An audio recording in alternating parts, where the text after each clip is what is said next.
The Weekly Warp Pipe. What's up, my weekly Warp Pipers? Welcome back to another episode. We're going to be diving into what makes a video game legendary. Doesn't just have to have the word legend in the title. We dive into some retro games and modern ones, our opinions on what we think make it legendary, as well as you guys. You guys called in and left some voicemails, so we'll get to those to see what you had to say. This week's Warp Pipe rental was Super Mario Brothers, the original right here. Did you guys watch it? It's certainly a hit or miss on that one, so curious to see what you guys think. All right, without further ado, let's jump in the Warp Pipe and enjoy some nostalgia. Guys, it's summer. Guns out. Sun's out, guns out for Guns us. out. Guns out. Get those sleeves off that hoodie, Dave. Snip, snip. Dude, we should start selling sleeveless weekly Warp Pipe shirts. Ooh, there we go. That's a good idea. I haven't been one time guy for to be wearing it. Nah, yeah. Or we get the regular T-shirts, okay. and then Russ' hand cuts them off. Oh, that's Cuts true. them perfectly. See, now there's a so when you're hand cutting your shirts, right? You either go like 4-finger method, so you measure 4 fingers from the collar. That's where you cut it, and then you do the same from the side up, or you want 5, whatever 6. This way you get you how you like it. I don't want to have it too tight like this, right? I got to leave some like. Right. I like that the Mario tattoo shows out a little bit, and once I get this colored in, it'll look nice. We'll see. I didn't realize there was like a mathematical method. That's it. Well, I had to look up some videos on how to cut it because I'm like, you can't just be free balling it up like. I totally just renegade cut mine. It's like not even straight. It's like this, wiggly all the way over. Up here is out. like. Now I know. I guess I'm Now cutting some T-shirts now. That's it. Russ pulls out the protractor, just like lines it up. We'll see, but yeah, I mean, I'm getting excited. I'm actually headed to Florida for a couple days, a little over a week. We're going. Okay. Or by the time they're listening, it'll be this coming week. Yeah, I'll already be there while you guys are hearing this. So nice. I don't know what day. I did mention to the boys, we do have 1 day pass to the Epic Universe, which is the new park that opened up in Universal, which is 4 parks combined. They have a How to Train Your Dragon, a Harry Potter Land, Universal Monsters, and Super Mario Land with Donkey Kong. I had already visited when I was in California at Universal. They had the Super Mario Land. They're all set up and everything. So I'm excited to see the differences in the added Donkey Kong world. Do you have any idea what they're doing for Donkey Kong World? Because I haven't seen much about it. I just saw him as like a character that came out. They have a ride. It's a roller coaster to mimic the minecart level in Donkey Kong Country. You got to do some jumps. Got to do some jumps. It's pretty neat. Yeah. They have the jumps like in the thing. The way they is it one of those like projector ones? I'm not too sure. I just seen the only footage I seen is of the cart itself. The way the cart is set up is it has the track and then like a break in the track and it connects again. But the way your cart is done, your cart's suspended above the track and it's actually connected below on a separate track. So it looks like you're jumping, but you're just connected below the actual track. So it looks like that. So I don't know how it feels like. If you lose a life, you have to make sure you land in the cart because it's going to spawn you. Yeah, yes. Midair, just like in Donkey Kong. Watch out for those bees. Oh right? God, freaking bees! Alligators coming at you. So yeah, I'm excited to see how big it is. Yeah, they should have done like an underwater one and just play aquatic ambience. I mean, maybe there's a section you go and sit down and chill. That's where the parents sit, right? Quiet. Yes. Little meditation section. Yeah. I mean, I haven't, my wife's been watching a bunch of walkthrough videos and bloggers and stuff because it only just opened to the public like a week ago. Mm-hmm. It was open early to all the vloggers so they can go there, get footage of stuff and kind of see how it's going. So we'll see. I'm sure there's going to be long lines. Gwen is tall enough to go on. There's a Yoshi ride. So her and Oh, Steph can sweet. go on that. Nice. Yeah, because it's just basically a people A mover. poop? A poop. It's a people mover. You just sit on it, and I guess it just maybe goes in a circle or something. They got Right. a poop shoot ride. It poops some eggs. Nice. That'll What be about you, Keith? good. What are you up to? Well, while they're watching this, if you're watching this right now when it's live, I will be at SoCal Gaming Expo because I leave tomorrow. When we're filming this is a Sunday, so I leave technically Monday night. I have Mhm. a hotel in the city, and then I fly out bright and early in the morning, and then I'm in California at like noon on Tuesday, and then there'll be full run helping the guys set up, and me and Curtis running volunteers. So it'll be interesting. So if you're watching this and you're at SoCal Gaming Expo and you see me, come over and say hi because I will be running around doing whatever Curtis tells me to do. Nice. Nice. So, Do there's you, that. do, I go to a video game show yesterday, which is oh, no kidding. Oh, in Calgary. It was pretty cool. I picked up a handful of games, and I did pick up a couple of items that I'd had from my childhood that I just randomly stumbled upon. I was filming, and I rolled up on these, and these were sitting underneath some other magazines. So there's Winning at Nintendo. This is the consumer's guide. Winning at Nintendo. Nice. Coolest thing. Like at the bottom here, it says Consumer's Guide is not affiliated with Nintendo. Nintendo is registered trademark of Nintendo of America, but it's cool because it's got interesting artwork in it, like this mushroom here. Oh, see if I can get the glare off that. Like Oh, that's yeah. yeah. that's just some random mushroom someone drew for Mario Brothers 3. A Lolo, chest on fire. the Nice. Yeah. Lolo, Love the art. but yeah, like really cool, interesting books. I had them both as a kid. Again, this one has Super Nintendo. So I ended up in a rabbit hole on eBay last night trying to get a couple of the other ones that I suddenly remembered having because I got these at like a book fair at school in Oh, like middle school. oh So I yeah, was at a yeah, book yeah. fair and bought these there. And I remember having them. And I would have lost these in the fire. But technically the fire in my house consumed most of the main floor, but the upstairs it was just smoke damage for most of it.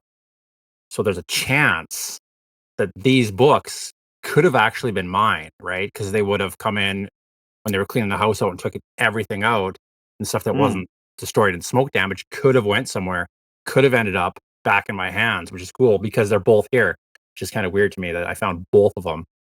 Right, So together. Oh, yeah, so I was interesting. like, Okay. that's weird. And this weird fold, it's got these creases on this corner. For some reason, when I picked it up, I was like, that is super familiar to me. These creases Interesting. Wow. being like this from sticking in The, a backpack or something. the plot There's a thickens. chance that these might be mine. And they are again, You so should that's cool. But you should have them just dusted for I mean, I know Fingerprints your or fingerprints are already fingerprints. on there, but maybe someone else's fingerprints are on there. Maybe it would lead the bouncing ball back. So yeah, I got those and a couple other games, and it was a good time.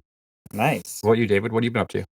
Well, funny you should show that magazine because that magazine, when you're watching this podcast, that magazine will pop up in my video that will be posted tomorrow. So I did find it at a store on our way to Chicago. So we didn't get to talk about it last week, but I did go on that cruise. And I have a funny story to tell you guys. I don't know. Have you guys ever been on a cruise before? Nope. Never. Nope. So there's this thing on cruises where there are these little rubber ducks and Okay. people hide them so people could find them. Sometimes they'll put little tags on them with their names of like who put the ducks there. And it's like this whole, you know, duck hunting thing. Okay?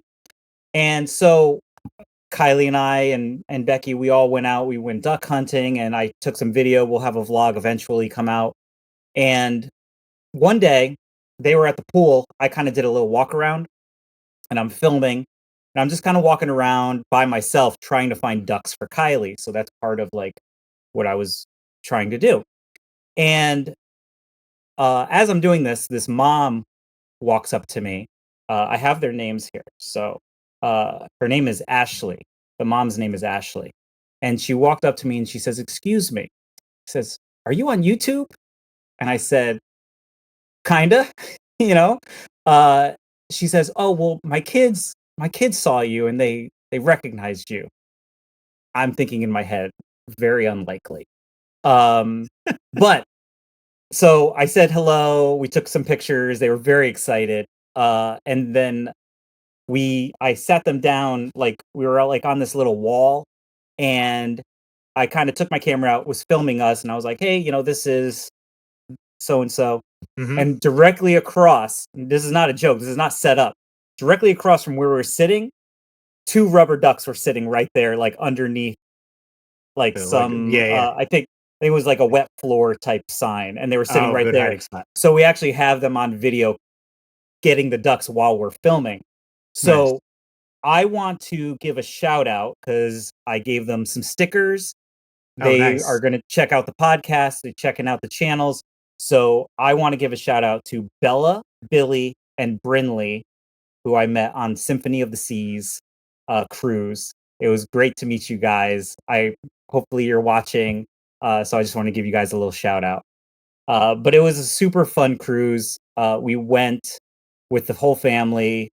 My mom, my brother, my nephew, my sister-in-law, Becky, myself, Kylie, my sister as well. And so it was a great time. Um, yeah, we had some tough days. My dad was supposed to be there with us, but we made the best of it, and we did have a blast. So it was super fun. I would definitely go on a cruise again. You did Okay. get kind of like every Emotion. now and then you would feel the shakes a little bit. Right. And like when we're laying in bed, uh like if you don't close the closet door all the way, Oh, it'll it like swings open. kind of swing open a little bit. Or if you don't like have the hangers like right next to each other, they'll like start to rattle next to each other. Oh, yeah, they're like So there's sliding. definitely some movement on it. But Yeah. no, it was super fun. They had a Zoltar machine on the cruise, so we all got our fortunes read. Uh Nice. but yeah, that was the cruise. Other than that, I mean, nothing else has been going on. Other than by the time this podcast is out, my new online shop may be Ooh. available. I've been loading it up all week. So it's in the developmental stage right now, and hopefully it'll be out by the time this podcast airs, and you could check it out, daveitsme.com. So that's pretty Nice. cool. Yeah. And what But could that's what it. could we buy there? What's on the shop? Oh, so it's got vintage toys. It's got video games. There's going to be a bunch of NES games currently. Um, I've got this really cool. It's way over there. I'm not going to grab it, but I have an unopened. Russ, you know about it? The unopened GameCube kiosk mat. It's like the hard Oh, rubber yeah, one. right, yes. So that is for sale. There's a lot of like weird. There's knockoff Mad Balls. Vintage toys, video games, all that stuff, and it's going to be updated fairly frequently. There's going to be a sticker pack on there you can get eventually when we get T-shirts and things like that made, but it's mainly for nostalgic purposes of getting for your collections and things like that. I don't want to say I'm doing a little reselling, but I'm selling some of my extra stuff that I have just in storage. Nice.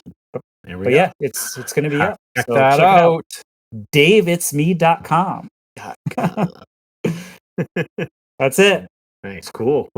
I am debating since I'm going to be on vacation, what games to bring to play, because there's definitely going to be some downtime. Because I know we usually put Gwen to bed about 8 o'clock, and my wife will probably follow suit very close to that. So it'll just be me hanging out in the bed, probably with my Switch. So I'm trying to see what games I haven't completed and that I could bring along.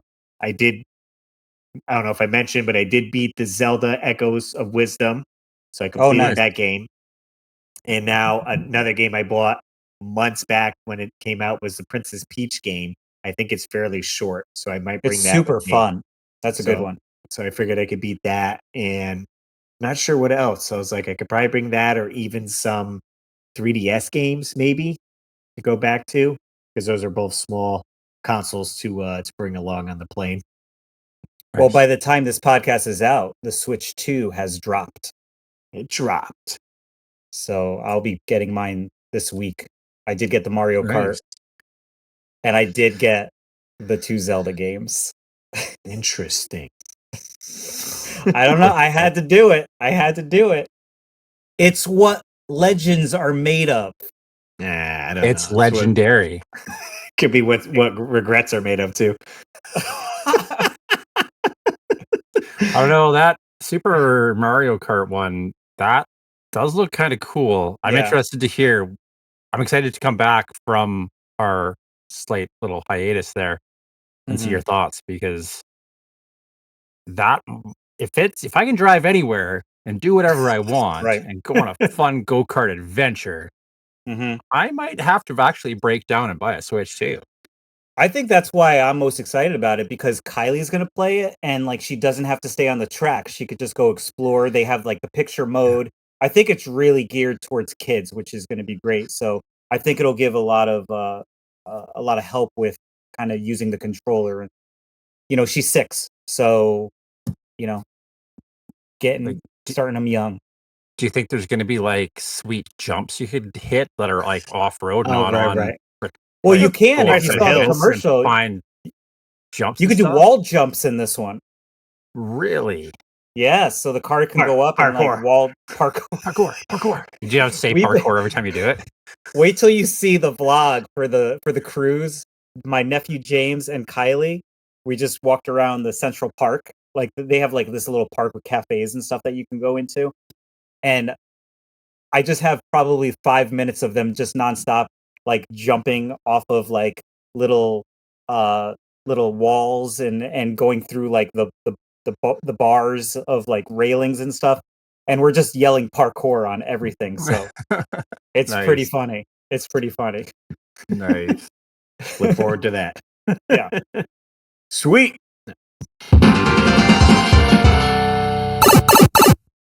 All right. Jumping into some rental stuff, we think. Yeah, looks like it. I'm not sure if this was a good choice or not. Oh, jeez, come on. We went for a movie this week, and I actually just finished it like an hour before we're filming this. So be fresh with your thoughts. I guess we'll be checking it out. Go ahead, Russ. Let's head to the video store and grab a game for the weekend. We have the box art and description to guide us when we're choosing what game to rent. So grab your rental card, because this is the Warp Pipe Rental.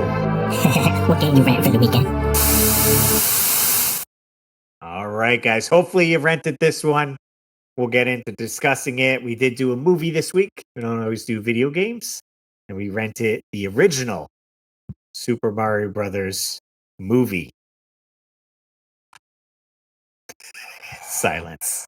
It's a movie. Guys. It's a movie. It's a movie. We can even call it a Mario Brothers movie. I was looking at that poster art that you had on that picture there. Oh, like where is that from? Yeah, I grabbed that off of Google Images with them in the red and green outfits, and it looks pretty sweet. I don't know, maybe that was a different cover for Europe or maybe somewhere else. It looks like the synthwave version. Yeah, it's a little bit done on it. The purples and oranges and Right. But have you seen this movie before, Keith? Was this the first or like first? When I was little, I watched it, and I remember it being like afterwards being like, what was that? What did I just watch? Yeah, like as a young adult or early teen watching it and being like, this is not the Mario that I love. I don't know what this is. Right. So watching it again, and I don't even know if this could be interesting, because I don't even know if you're able to rent this, because I have, when we're doing movies, I have actually been like using a streaming service to rent them, right? This one I couldn't find anywhere in Canada anyways. It wasn't available for me anywhere. So I ended up watching it on YouTube, and it was like this janky, like someone had filmed it in like 22 4-minute pieces of the movie, wow. And just put it in the list. it was like they set their camcorder up in front of their TV and filmed it. So I was like watching someone's TV on on YouTube as I Oh watched it. wow. So like the audio is, but I got to watch the whole thing, which was Okay. nice, and definitely it's an interesting movie. It's I don't even know what to say about it because it's not a horrible movie. Like Right. it's an Okay. interesting movie. It's got a lot of different dynamics to it. Mhm. It's almost like they made a movie and then just slapped Mario on it, right? And we're like, Right. this Right. is a Mario Brothers movie. Like it's like they had this Right. script almost written, and then they're like, we'll just throw this in there and go, right? And we'll Right. tweak it, make it into that. Yeah. But I don't know. It looks What like do you guys think about this one? it's streaming on Prime Video, also Amazon Video.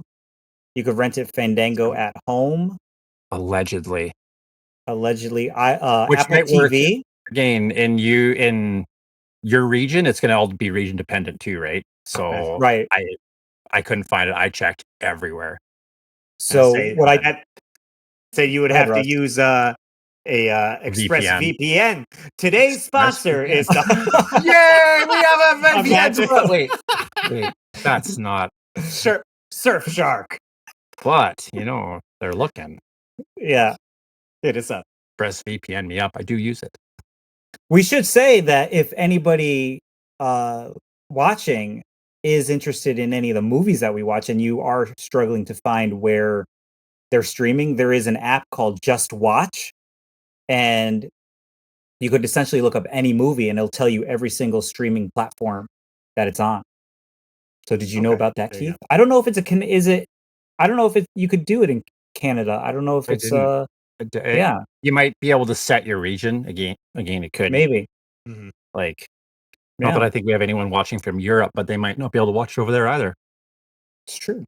So all depends. But you guys have like the actual I got Yeah. VHS, ones, right? DVD.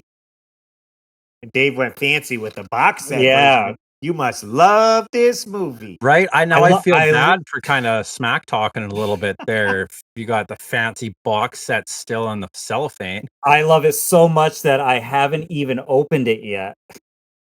It's very cool. It's called the Trust the Fungus Collector's Edition, and mine is numbered 126 out of 2,250.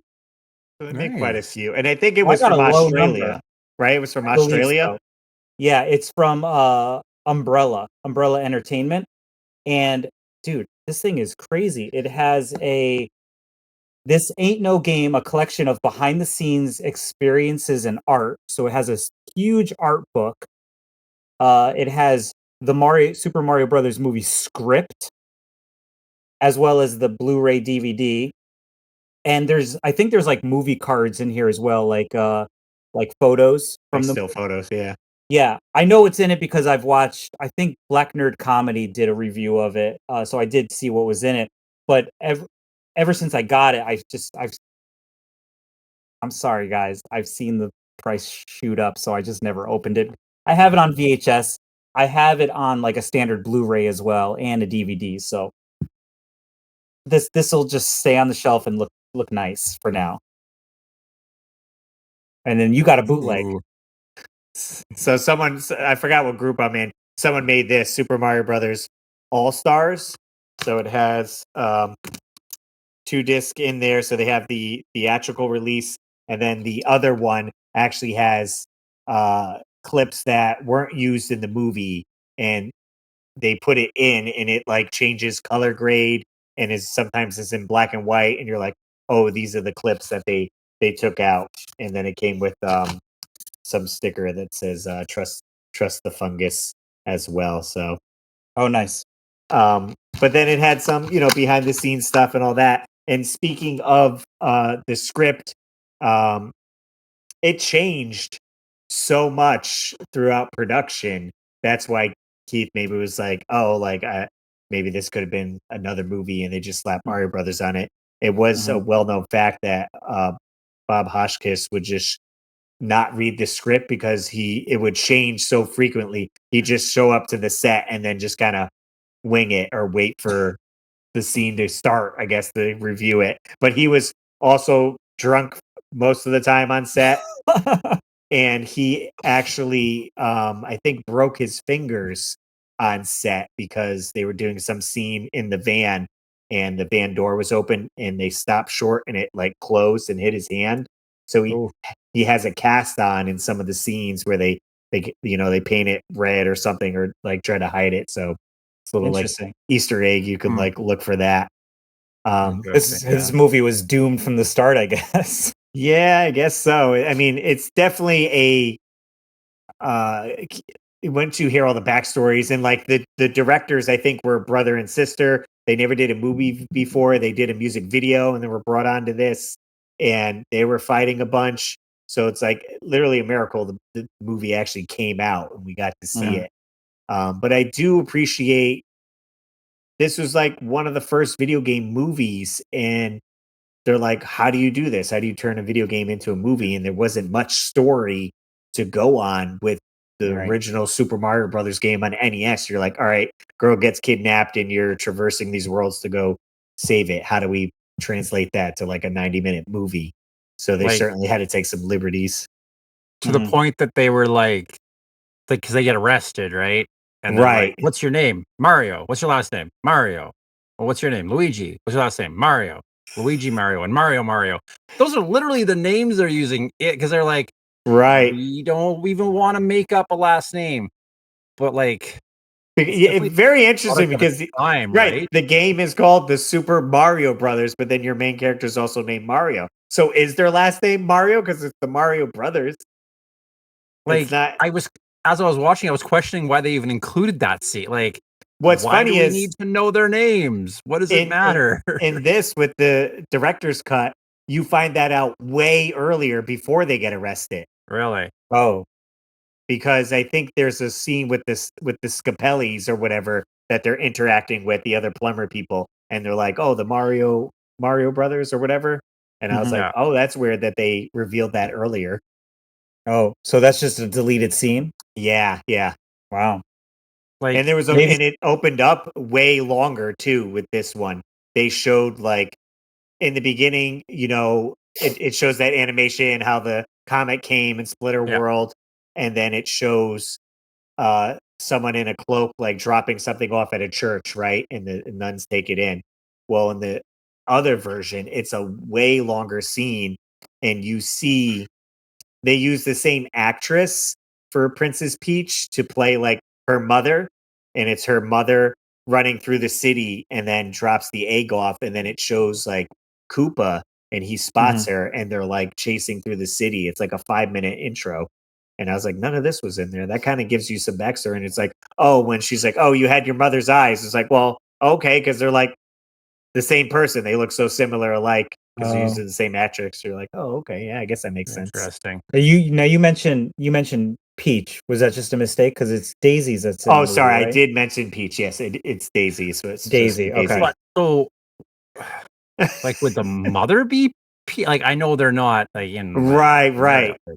But maybe like what was the mother's name? Like, I right, wonder, they didn't say. That's true. Would she be Peach? And so then Daisy could be, and then Daisy could be because like Mario's got some squeeze that he's with, right? He's not even with Peach. It's some other gal, some Brooklyn chick with a Brooklyn accent that gets kidnapped.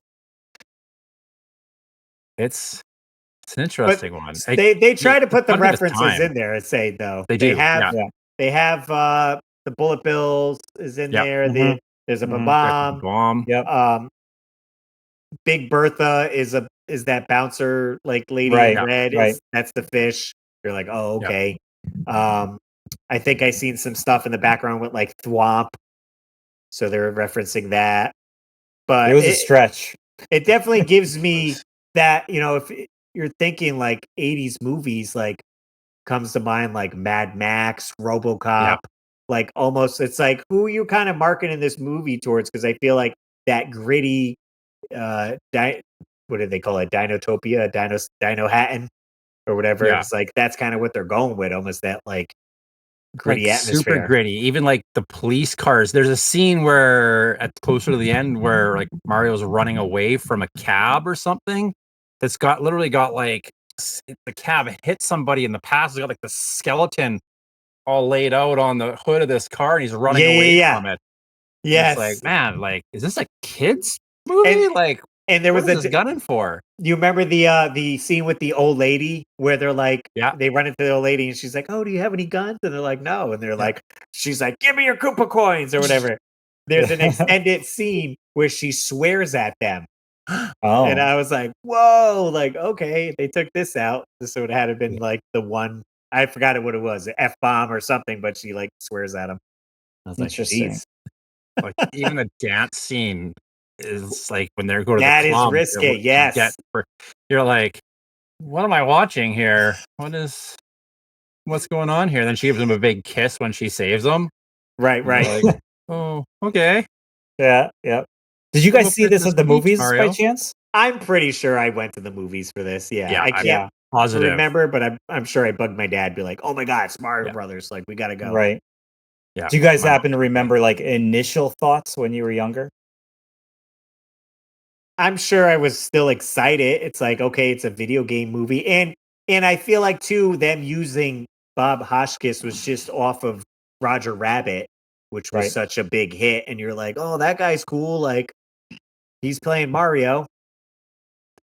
I didn't even know that was the same actor, to be honest with you. I Oh, didn't put two Okay, really? and two together until when we talked about it last time when yeah, we were announcing this. I didn't even put two and two together that that's who the actor was, to be honest with you. Hmm.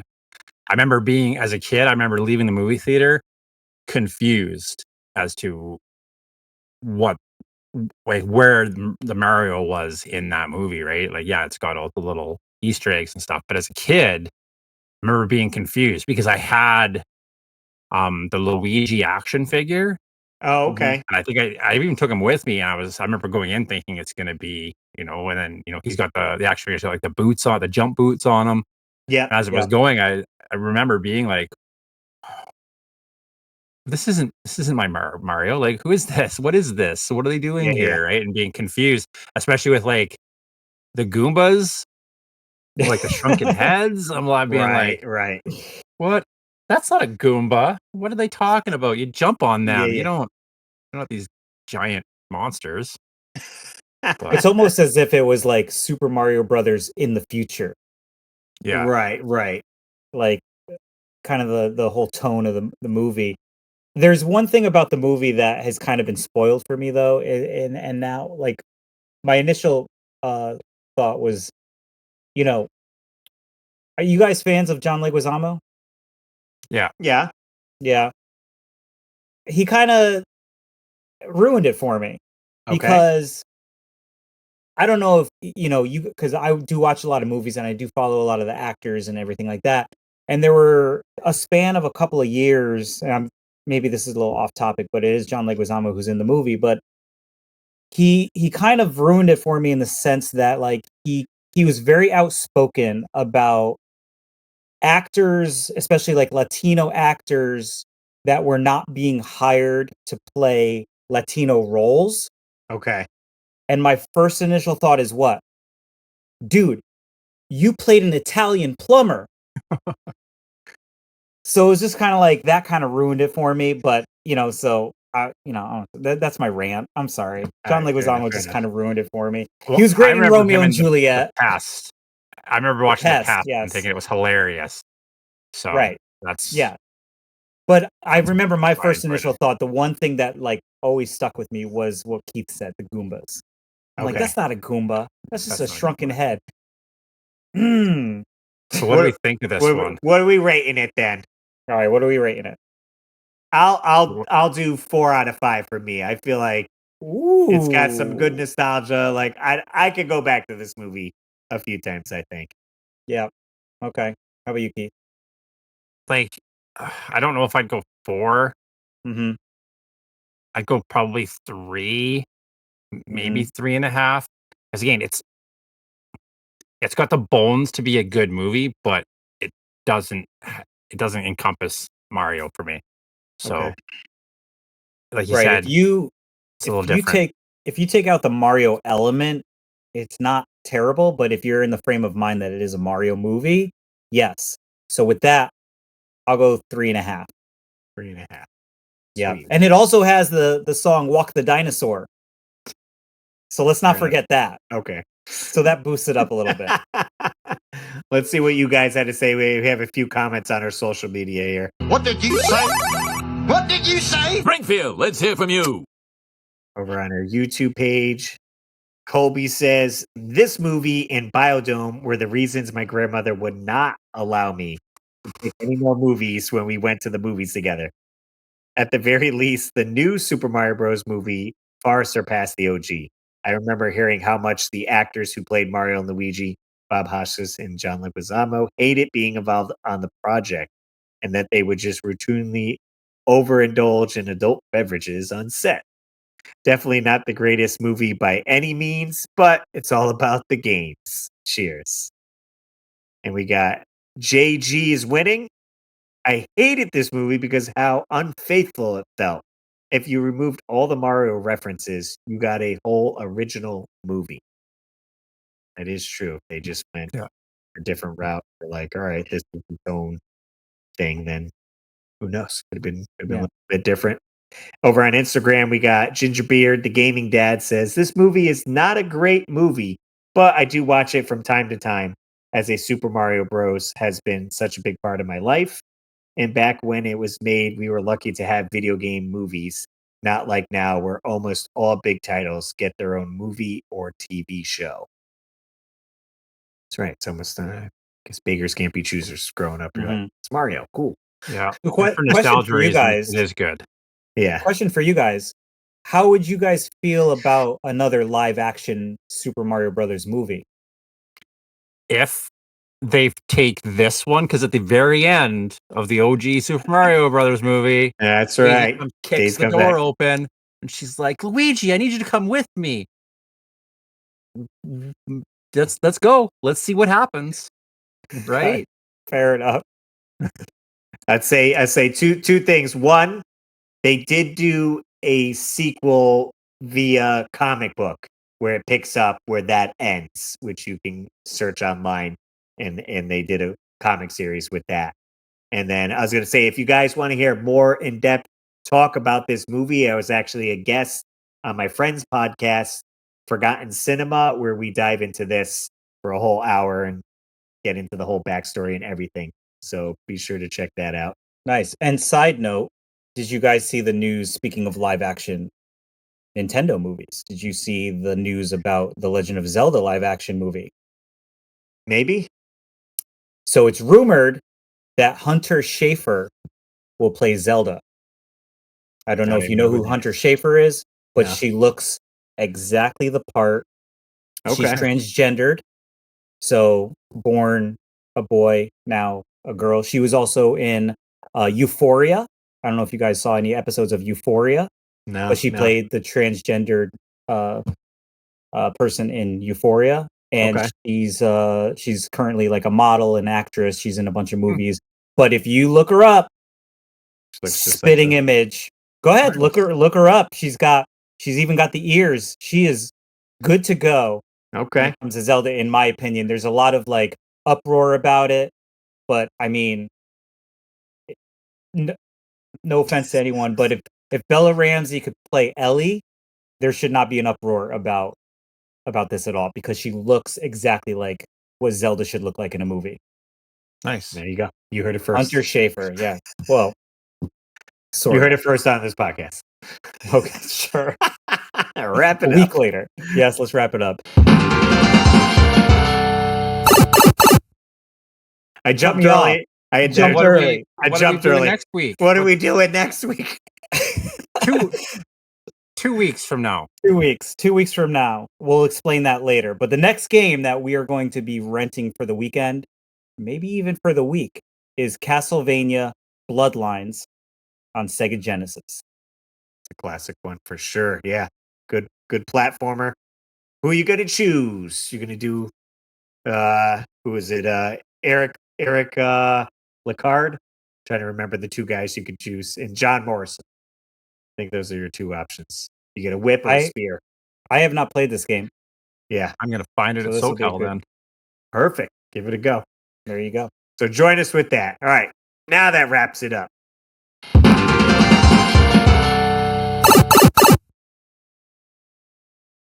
Here we go. Name that quote. Roll. Hey, I bet you can't name that quote. Okay, guys. Do you want the theme of the week, or do you want to see if you figure it out? I will take any advantage you will give me. I'll give you the advantage. It may not help you, but Uh-oh. I'll give it to you anyway. All I'm gonna say is they are cult following movies. Okay.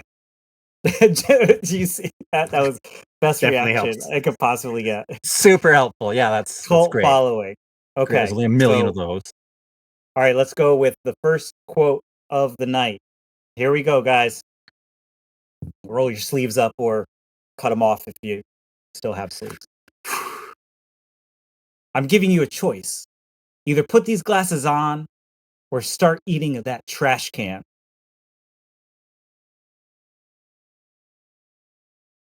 Garbage pail Say kid. it. I'll say it again. I'm giving you a choice. Either put on these glasses or start eating that trash can. Oh, I think this be a stretch, but I think I might know where it is. Does Keith have any ideas? I don't know the name. of Okay. it, if it is what I Roll. think it is. Roll the audio. I'm giving you a choice. Either put on these glasses or start eating that trash can. Oh. Is it a baseball movie? No, it's not. Really? No. What did you think Well, it then was? it's the other one I think it is. Huh? What did you think it was? Well, I was thinking it was the Wild Thing Vaughn with his glasses. Oh, okay. Oh, Okay. I can see that direction. Oh, okay. I can see But that. now I think it's something Well, else. if it was Major League, then there would have been some kind of curse word in it. There would have been cussing in there. You're right. Yeah. Fair enough. Yeah. You're right. But maybe you finally found something. Okay. Does Russ have a guess, or do you want to give I it think to I know Keith? it. Okay. What do you think, Keith? What was your guess? I Your don't. second guess. Whatever the zombie is, what one is where he's got the glasses in it, he can see him with the glasses. Can't Russ? remember what it is. They Live. That's the name. That's right. It was They Live. It was Rowdy Roddy Piper as Nada in They Live. That was his name. Nada. Interesting. Nada. I could not come up with the name of that movie for the life of me. Good job, Russ. You had Nada. Nada. Nada for Yeah, names. nada. Nice. Not a clue. You didn't. You had not a clue. All right. So good job on that one. This one I think is pretty easy. Another cult following movie. You idiots! These are not them. You've captured their stunt doubles. Russ knows it. So many quotes from this. This should be There's on a monthly. lot of yes. There's a lot of quotes from this movie. Any idea, Keith? Probably when you hear it. Yeah, let's hear it. You idiots! These are not them! You've captured their stunt doubles! That didn't help me at all. No, really. I mean, I guess it's not like a main character or actor. No, it's that not. says that line, but No, it's not. No. I have no idea. Russ, what is it? Spaceballs, Ah, The movie. the movie. That was Captain of the Guard in Spaceballs. That was a good scene. They dive through the door and then they capture him, and then it Right. turns around and the girl's like got a cigar and like Yeah, Yeah. the little Hitler mustache. Pretty good. Okay, third and final one. It's a little bit of a longer one, but let's see if you guys can get it. You may think of evolution as an upward process. Things evolve from primeval slime up to single-celled organisms, up to intelligent life. De-evolution, of course, works the opposite way, back to simpler forms. Name that quote. I guess we better hear it then, eh? You may think of evolution as an upward process. Things evolve from primeval slime up to single-cell organisms, up to intelligent life. De-evolution, of course, works the opposite way. Back to simpler forms. You guys know? Mhm. Do you know it? Mhm. Did we just? I think I just watched this. I feel like I just saw this scene. The I Super was- Mario Brothers movie. Testing you guys to see if you OG. actually watched the movie. That's it. That was a good one. I'm like, he's sneaking That's this when one we in. lose Toad, right? I had to sneak it in because I was like, we're doing a movie. I was like, how good would it be if they don't know the quote? Because it reminded me of like the time I did the Caddyshack quote, and Russ literally saw the movie the day before Yeah. and didn't know the quote. So good. But I didn't stump you. I got you. Okay, you guys got me. So yes, it was a Super Mario Brothers movie. Congratulations. You guys did your homework. Just Excellent. finished it. In the nick of time, too. That's it. Congratulations. All right, so we're gonna jump over to Rad or Bogus. We're each gonna pick a topic. One of the items on the topic we're keeping because it's rad. The other one we're throwing away. It vanishes from existence because of Bogus. Mhm. Hit it, Russ. Bogus.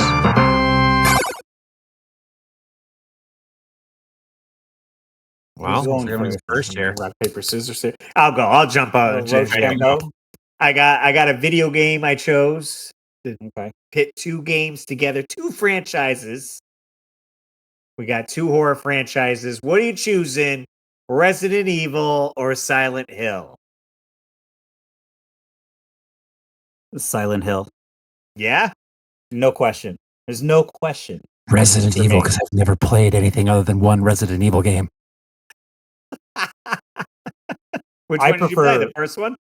I don't even know. I think there was two characters in it. Maybe it was Does the that make second sense? Okay, yeah. I played it with a buddy a little bit. I'm not a big fan of horror games. They scare me Okay. and then I can't sleep at night. That's true. Don't you play Dead Red Redemption? Isn't that like a zombie? There is a zombie Eh. version, yes. It's Okay. it's a little frightening. I have to sleep with the lights on. I'm sure it's not as bad as Silent Hill. Silent Hill My headache. terrified me. Like Silent Hill, what was it? Silent Hill 2 was, it was okay, but like when you got into the third one and then when you went into I think it was like did you start at like a carousel or something if memory serves me correctly and then you go into I think it was a mall. I think that's the third one. Okay. I haven't played Dude. that one yet. Yeah. Just the sound the whole sound design on those games where like even if you had a TV that was like right in front of you, I don't know what it was, you could still hear people behind you. Okay. It's weird. So like the sound design on that was really good and just super creepy. And I don't know, Silent Hill is just a classic staple and I never really got into I always thought Resident Evil was like just trying to be a knockoff of Silent Hill. Interesting. Okay. That's the way I kind of saw it because I believe Resident Evil came afterwards, correct? Yeah, I'm trying to think of the timeline with the first two, Mm-hmm. both on original PlayStation, and I Yeah. played them at very similar times. Right. Although I never did Silent Hill 2 back in the day. I went on to do Mhm. Resident Evil 2, Resident Evil 3, 4, Yeah. 5. I skipped 6 and 7, and they switched to first person mode Yeah. then. But I feel like definitely there's way more love for Resident Evil with even the developers and then pumping out games where with Mhm. Silent Hill, like I finally played 2 because they did a remake of 2. So I played it, beat it, and then played the original 2 on PlayStation 2 and enjoyed that. So I'm a little more biased since I had more Resident Evil growing up and going back to it. I feel like I would lean more towards that, but I'm now just getting into the Silent Hill franchise. I did pick up. You could get on PS3 Silent Hill collection with 2 and 3 because the games are quite expensive on PS2. Silent Hill 2, I think, is like $120, $140 game, and Silent Hill 3 is like almost $200. So the cheaper way to get it, literally on Amazon, brand new PS3 collection is like $30 or like 30. It was like dirt cheap, and it has both. Some people say, the port of it isn't as great, but I'm like, I'm fine. However it is, that's fine. Rather than spending $200 just to play the game, I'll spend 30 and play a horror port. Yeah, I also prefer the movies too over the Resident true. Evil. Yes, that is true. They both have movies, and there's a new Silent Hill movie coming out based on the second game too. Oh, I didn't know that. So we'll see how that comes out and does. Yeah, but Sweet. I'm going Resident Evil, fortunately. So Dave said Silent Hill. I don't think I could even pick one because I don't really know. Yeah.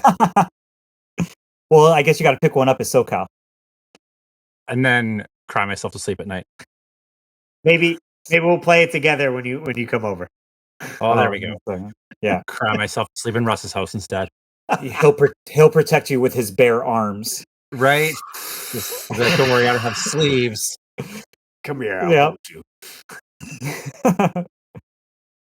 All right. David. I'll go next.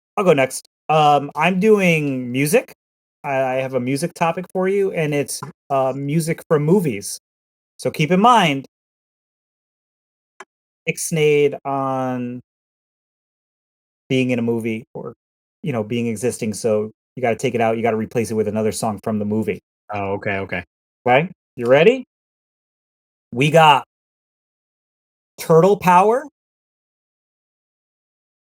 or Ninja Rap. Ooh. So you know the Turtle Power one, right? TURTLB power. Power. That was a good one. You also got Ninja Rap. I feel like I could sing with Turtle Power more than Ninja Rap, but darn, those are good ones that would pit again. And of the same franchise, you just got Turtles 1, Turtles 2, right? Staple titles from each of those there. Mm-hmm. But you also have, remember, you select Turtle Power. Vanilla Ice is not in that movie. I was a Vanilla Ice fan. I have the cassette when it came out. Mm-hmm. That was like one of the. I was super hyped when I heard Vanilla Ice was in that movie.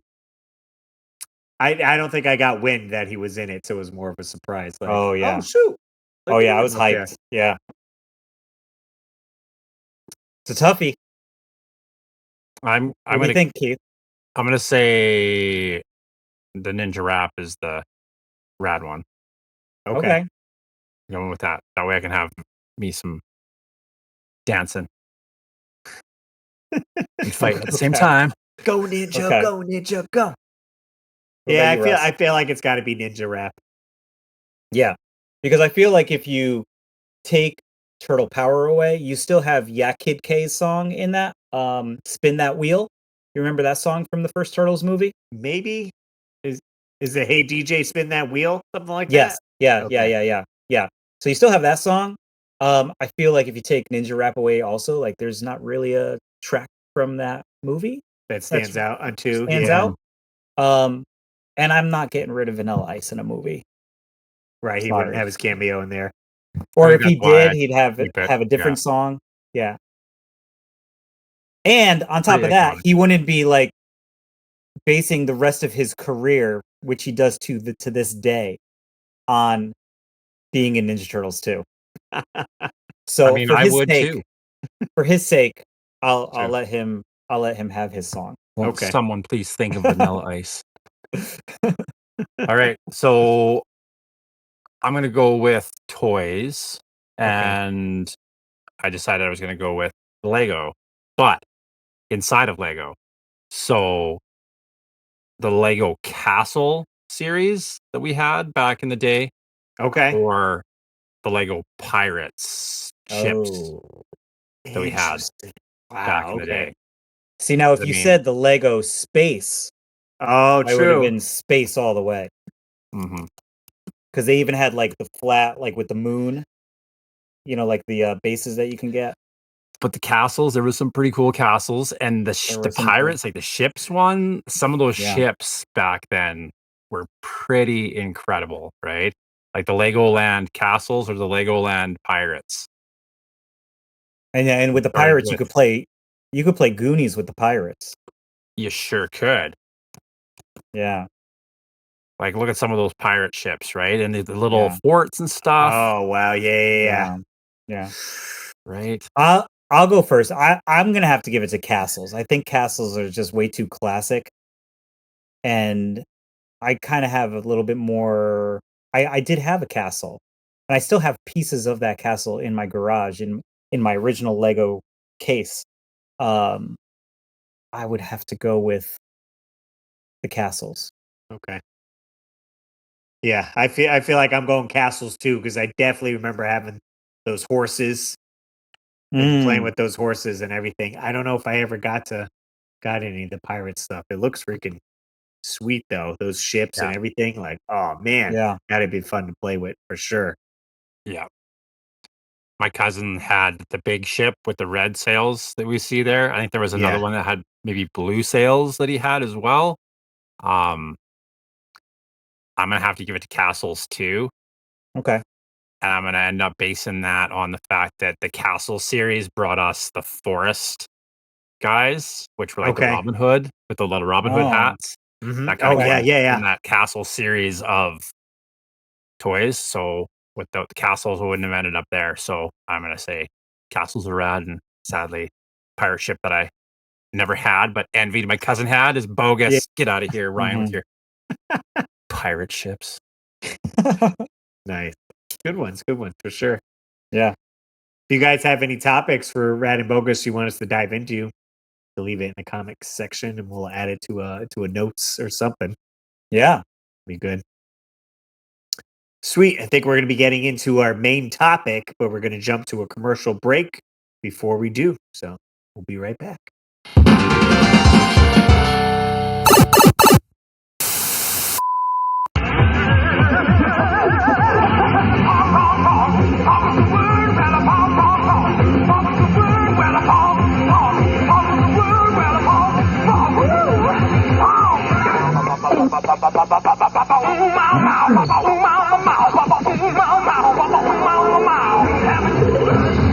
Everybody knows it's running with things. Sold separately. It's the Deluxe Megazord. When evil space aliens threaten Earth, the Mighty Morphin Power Rangers, in their Dinozords, morph to become the Deluxe Megazord. The Deluxe Megazord is part of the Mighty Morphin Power Rangers Ultimate Battle System. Hey, I thought you were driving. Me? I thought you were. Mighty Morphin Power Rangers, too hot to handle. Hey guys, did you know that we're offering channel memberships to help support the show? $1 gets you early access to videos, loyalty badge, and custom emojis. $3 gets you members only live streams, shout outs, and the Warp Pipe rental employee package. That's going to include a custom sticker, button, and membership card. With the Warp Pipe rental employee card, you'll be able to choose rentals for us to do on the show, including movies and video games. And during our once a month live stream, you guys will be able to chat with us while we're recording the episode. So consider signing up today to support the show and jump in the Warp Pipe with us every Saturday at 9 a.m.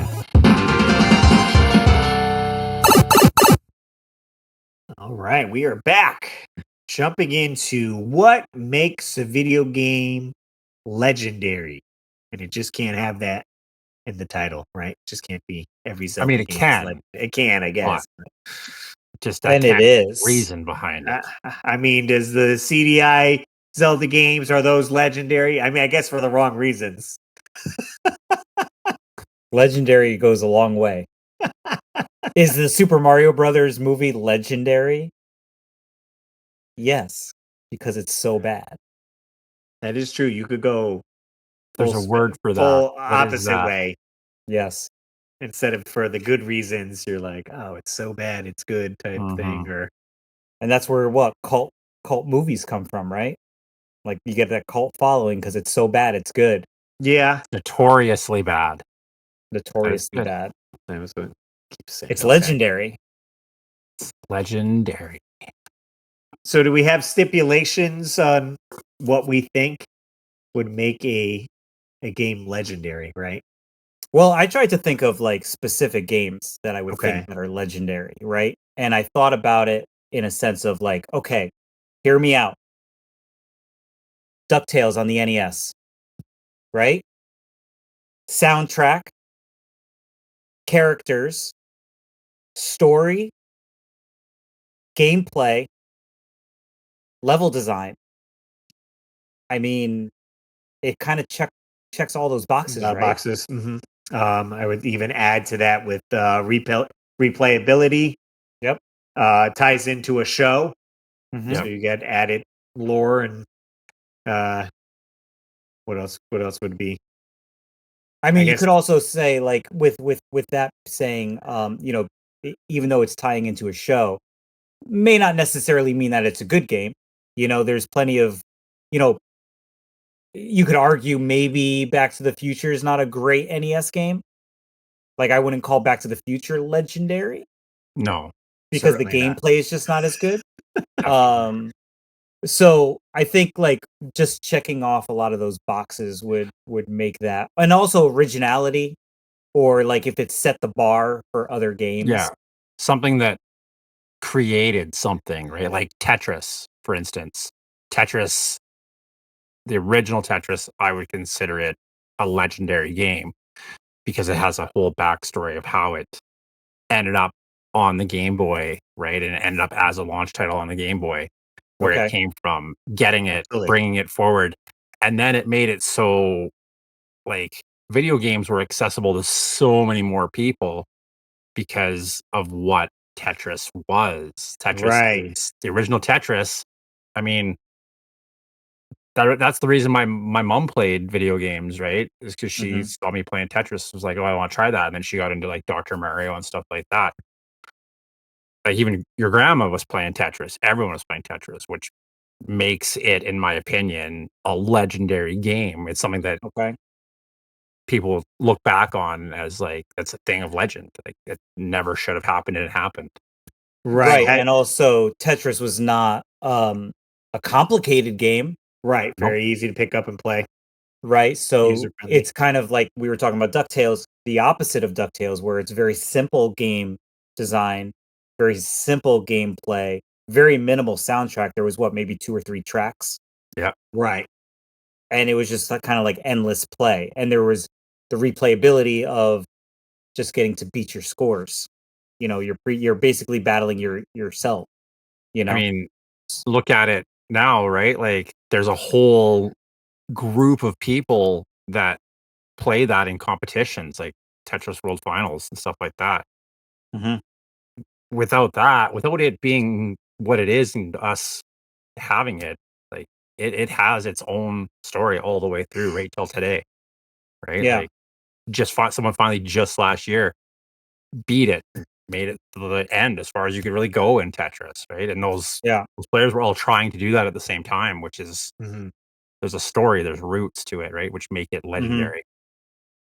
And speaking of roots, that also brings up the point of like Super Mario Brothers, the franchise, Super Mario Brothers 1 on the original NES. Legendary, right? Like it kind of started the whole train of like bringing the video games back, doing all that, and then also going further with, enhancing the following Mario games. So the question is, a lot of people give Mario 2 flack because it's not a real Mario game. But that's what makes it legendary, right? Yeah, I guess you could put it that way too, for sure. Where it stands out in the franchise. Had they, I think we discussed this before, had they just released like the Lost Levels, it certainly would have changed the trajectory of the Absolutely, Super yeah. Mario Brothers series. Where like well, that game's way too hard, and we're not buying that here in the West. Like, Right. we don't want that for a sequel. And then maybe Mario 3 would have been way different. No, for sure. What else? What do you got, Russ? What's one that you think lands in that legendary category? God be Chrono Trigger, right? Yeah, absolutely. I think with the art style, the multiple endings, characters, soundtrack, much like Dave was checking off with DuckTales. Yeah. That certainly hit with a lot of people. And I think just, I don't know, it was such a great, I didn't play a ton of like Final Fantasy stuff growing up, but something drew me to that. Again, maybe it could have been the art style of his like wild hair and he just looked cool. They had a frog in there. And I was like, oh, okay. That anime look to him, right? And then obviously time travel, where I was like, I love Back to the Future. And I was like, oh, time travel. This seems interesting. I'll check this out. And certainly loving beating the game and then finding out, oh, I could beat it at different points in the game to then get a different ending. So then that has so much replayability for it. Like it pushed the boundaries of what we expected a role play game to be at the time, right? With you know, like you said, all the multiple endings, the characters, the story. It was pushing things further than we'd seen come before, which I agree makes it a legendary game, right? And it had options of, you know, you meet Magus and it's like you could, if you do certain things, he can join your party or you can leave him and he does his own thing and then you don't get to see him the rest of the game. It's like that's that. It's like so you almost craft your party how you want it to. And I thought that was very interesting. No, absolutely. It definitely lands in the legendary category. Yeah. David, is And there then one what that you about want to talk about? Well, there's another one that is interesting because what makes this game legendary? I'm going to talk about Mike Tyson's Punch-Out. Okay. So what made that game legendary? Was it the fact that Mike Tyson's name was on it? Or because it was a port basically of an arcade game, right? Before Mike Tyson was on it. So they did redo it to play on Nintendo, you know, with the Right. It capabilities wasn't the of the NES. wireframe and all that. Yeah. Right. They didn't do that until Super Punch-Out, right? On the SNES. Yeah. And so what is it that, I mean, first off, we know that the music is great on it. We know like it's all based on memorization, you know, so like it's the gameplay of memorization because you have to know what the fighters are going to be doing, like the type of punches they're going to be throwing. Right. But the question is like, did it make it legendary because of like the timing with getting Mike Tyson to join and have his name on that game? And that game, you know, I don't know if I read something or, oh, wait, was it on? Keith, did you talk about this on your video? I feel like it might have been a Retro Cart Collector video. Yes, where, and I learned this from you. Where Mike Tyson hadn't won the title yet. Yeah. He didn't win the title yet. It was risky for Nintendo. Like, Nintendo... Yeah. I learned this from Retro he would have lost Collector. that title match. Right. He wouldn't have, like... Would anyone have even cared? Because like, he was bowling through opponents at the time, right? And he was becoming a legend himself. So Nintendo risking it and him not even having the title when they signed that contract and were like, yeah, we're going to pay you to use your likeness and your name. Right. That's pretty crazy. And that's, again, like Tetris, like Tetris has the story of coming from the Soviet Union, all that stuff, right? And how it got here. I agree. Tyson's Punch-Out has a story behind it too, which adds to the legendary-ness of it. If I'm just going to make up words today. Oh, I thought that was like a play on words, like legendary Ness. Oh, yeah. That could be a T-shirt. I wish it was. We're making T-shirts. Nice. That's so a good yeah, one. so guys, when you get a chance, learn something from your boy Retro Cart Collector. right? Go He subscribe. doesn't.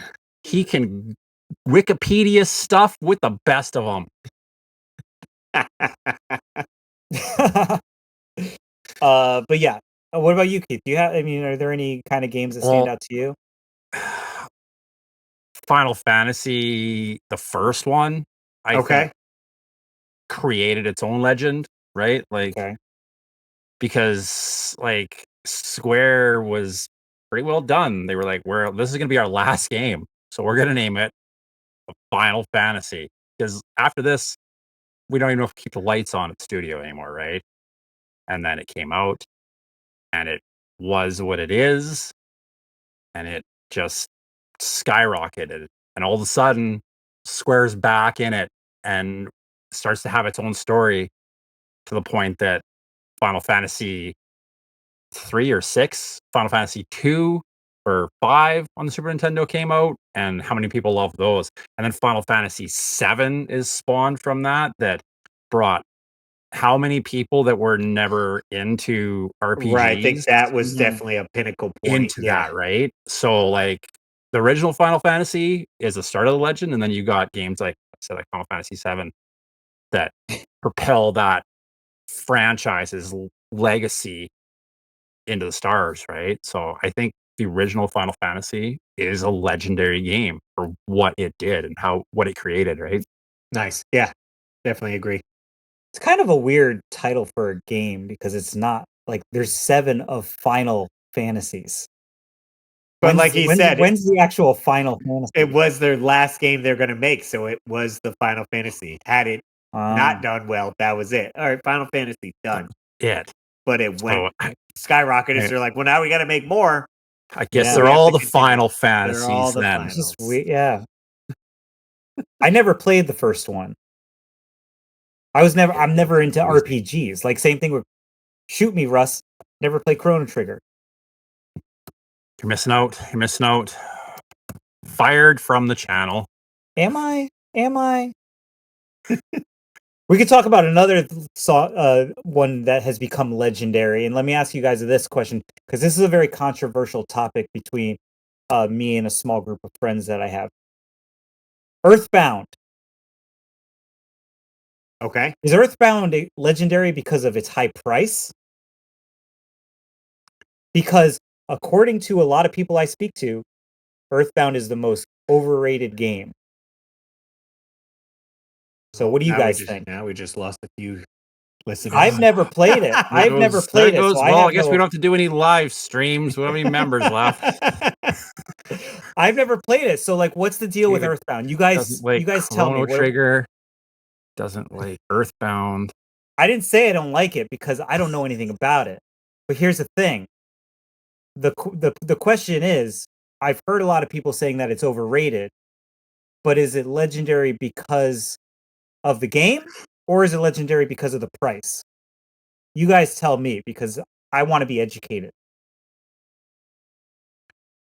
I bought it for the price it is now because I have a friend that talks highly of it, played it as a kid. Okay. So I want to play it with him. Because when I put it in the system, when I got home with it, I'd never played it before. Like you're saying, a lot of people say both sides of the fence, right?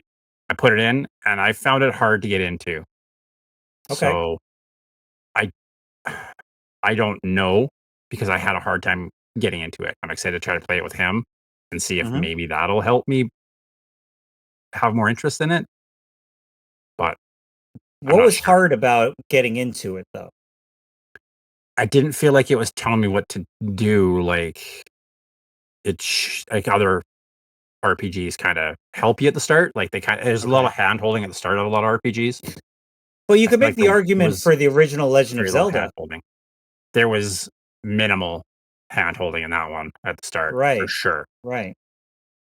Like I never knew where to go. I mean, luckily we had a map that came with it. Yeah. But I mean, I don't know, Russ, have you played a lot of Earthbound or? So I haven't played it at all. It's certainly on my list to play. And I just heard a lot of people like it because you're playing as like a kid instead of like a knight, or it takes place like millions of years ago, and then it's more grounded where you're a kid, you leave home, your weapons are like a baseball bat or like a frying pan, like realistic stuff. So it might make it easier to relate to. Like you can call home and talk to your mom. But I never played it. Certainly on my list. I don't know what a full playthrough is.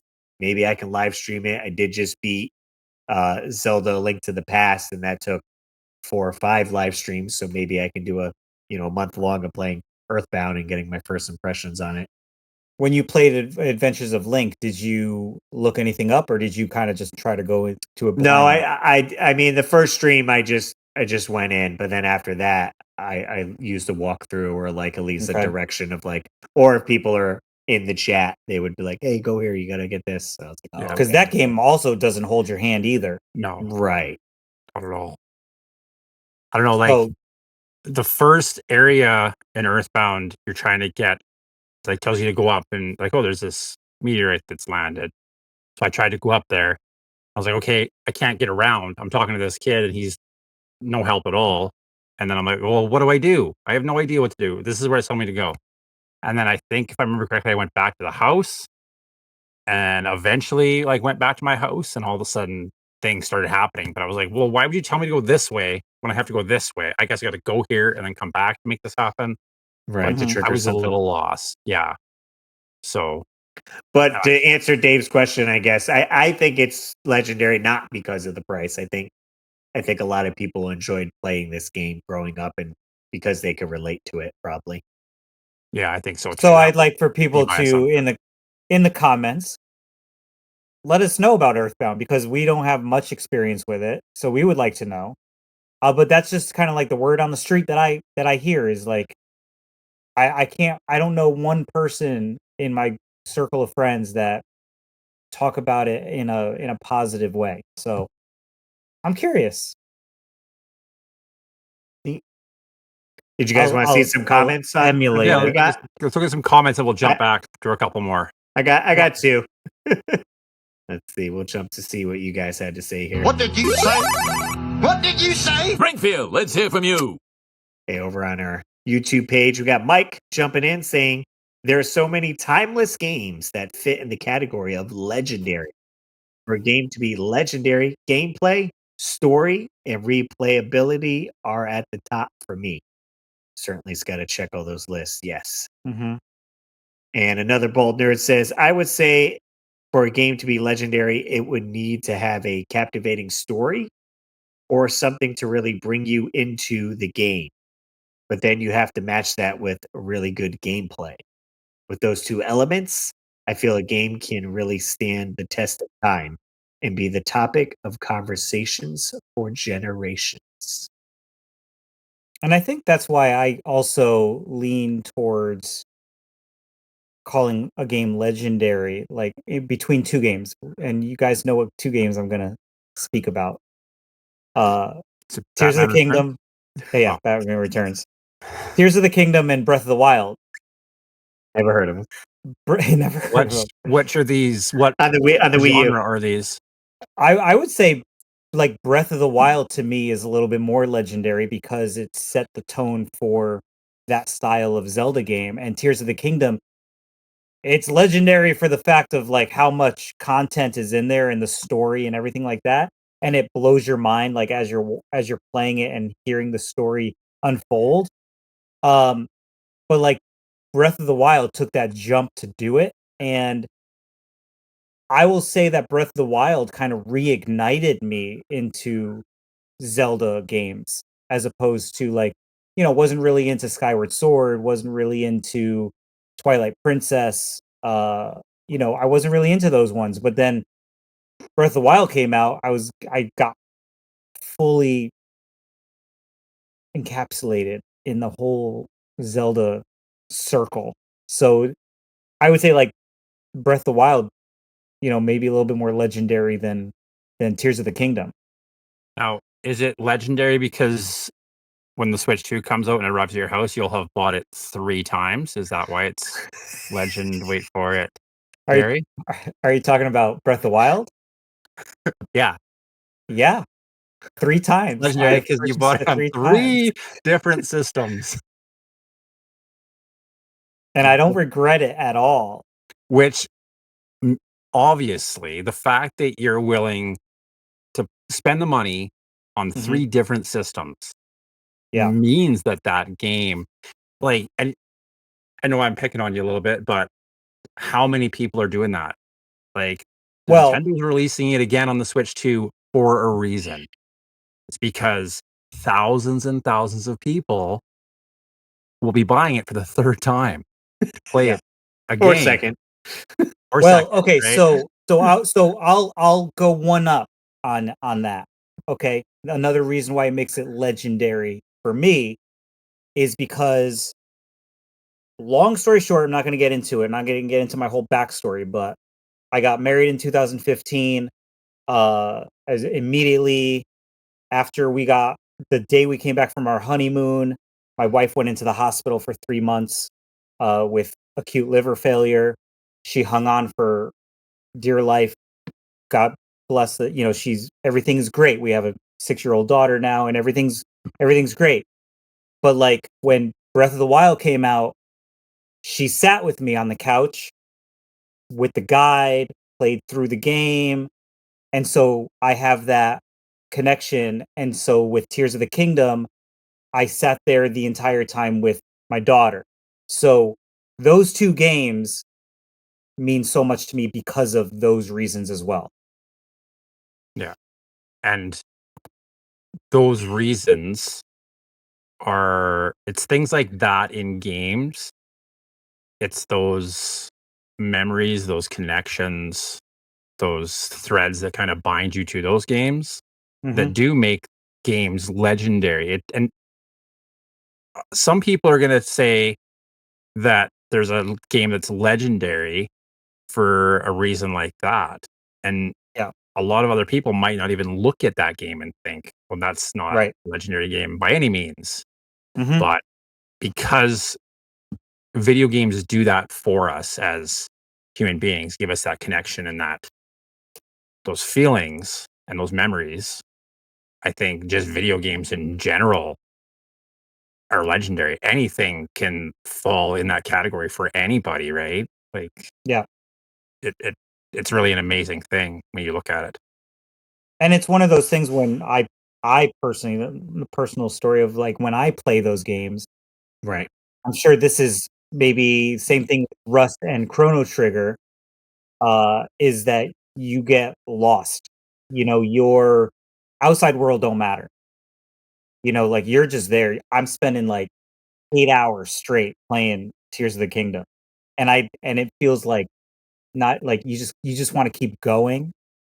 And it's just a testament to the gameplay, the design, the story, just the enjoyability that it brings you, and the joy and the memories of the people that you're playing it with.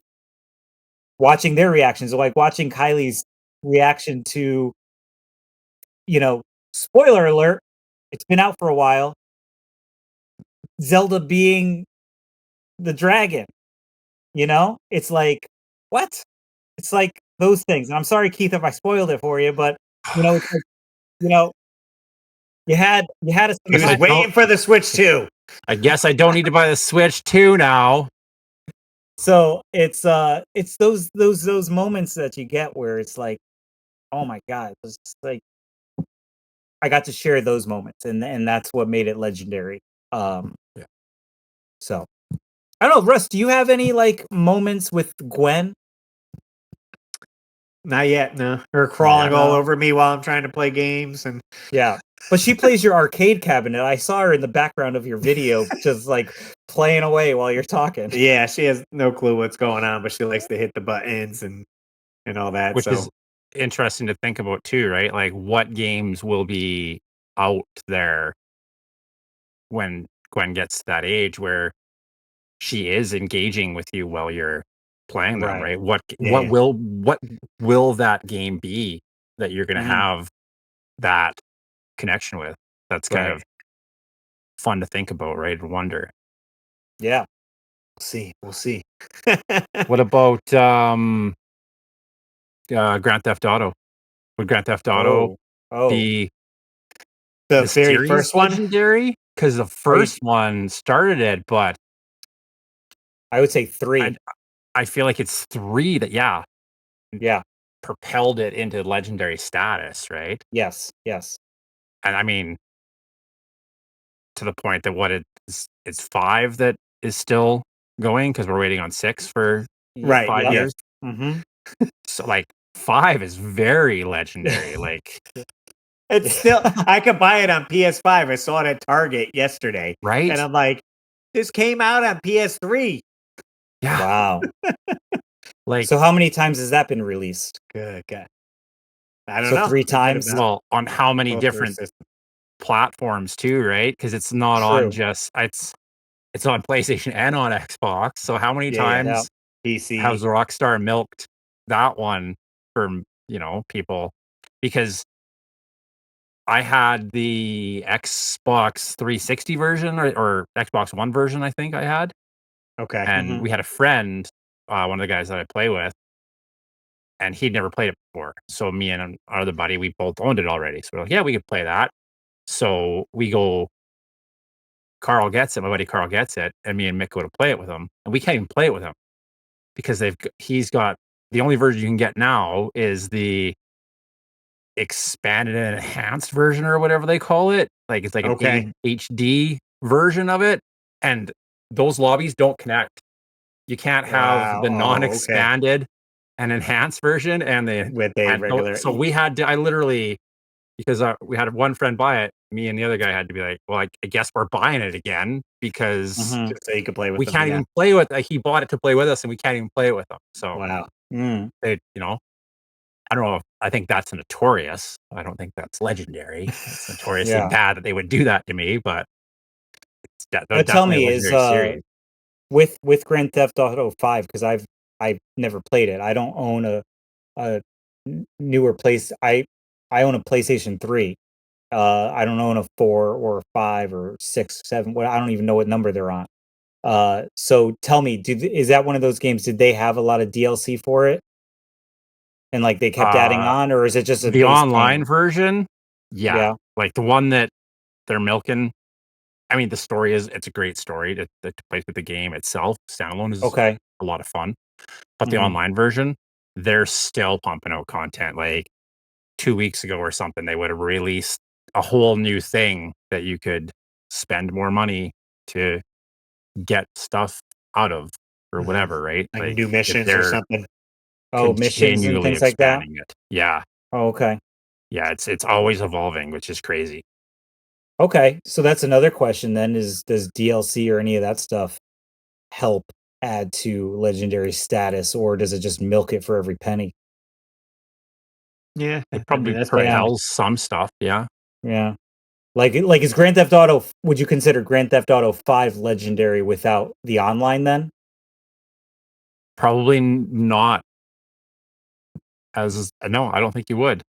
Okay. I mean, it's a great game. It's a fun story to play through, but the reason it's legendary is because it's been going for how long based on that online content, right?